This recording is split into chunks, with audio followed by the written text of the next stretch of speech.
Since Gabby's out of town, I figured I'd take the time to wrap some things up. I installed a set of Raspbox Specialties gloss black headlight covers a little while ago. Those look beautiful. Much more attractive than the hideous exposed bracketry.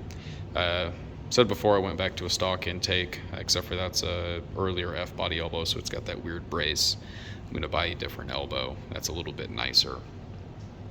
I went ahead and installed a different set of valve covers. See, there's just cheap $120 Proform Chevrolet ones with a couple Moroso breathers and a little push-in oil fill cap.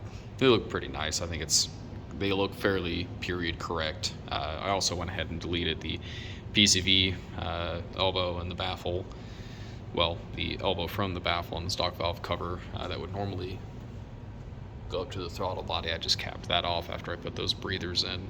And I also put on a set of Raspbox Specialties fuel rail covers. Those were actually an enormous pain in the ass to install, since you have to undo the fuel lines and you have to partially unwrap the loom on the harness, and you actually have to pull on bank one the fuel injector, the actual wiring for that. You have to pull that out to give the harness more slack, so that way you can pull the harness up over the fuel rail and tuck it underneath. You'll also need, most likely, if any other B-body guys are looking at this, you'll need an LT4 specific Corvette brake hose, which is what you're seeing for the booster.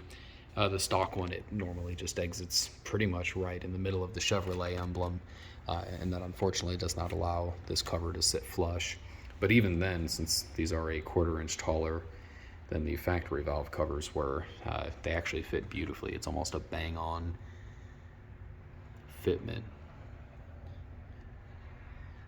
I went ahead and deleted some of the other emissions bracketry, since it was mostly in the way and it's ugly and I didn't want to deal with it. But I just did that while I was installing this as well. I've hunted for a black cast torque head alternator, one of the shallow mounts for a B-body for 2 months now. So thankfully I was able to get one, got it in from Canada in actually a reasonable amount of time.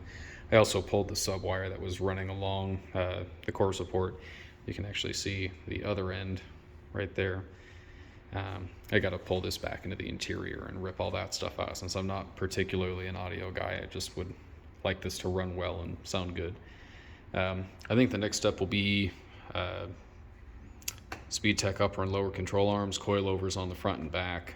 I looked at the QA1s, but those actually don't offer any camber adjustment. The Speed Techs, from everything I've seen and from all their documentation, they do. And I really don't think I'd be able to lower it much lower in the front without having just a touch of negative camber in the front to miss some of the hardware that's holding the inner wheel well in. So yeah, I have not neglected the car. I still have a whole bunch of stuff. I've got a whole new set of brakes for the car, pads, rotors, calipers. Also have a brake bias bolt from Proforge to put in. And I did finally swap out those hideous HIDs that were blue and very period correct to the car, which I was not a fan of. So it's got Morimoto's LEDs in it now, and they look not blue, which is way better. The only thing that sucks is these are a 9004 headlight socket. Well, actually a 9004 headlight bulb plug. So I have to tuck this back in, but I did have to use some adapters. Unfortunately, they got a little gunky while I was degreasing a bunch of stuff. So yeah, so those are very nice. They're plug and play with the adapter harnesses too. But the front grill's been out of the car for a hot second.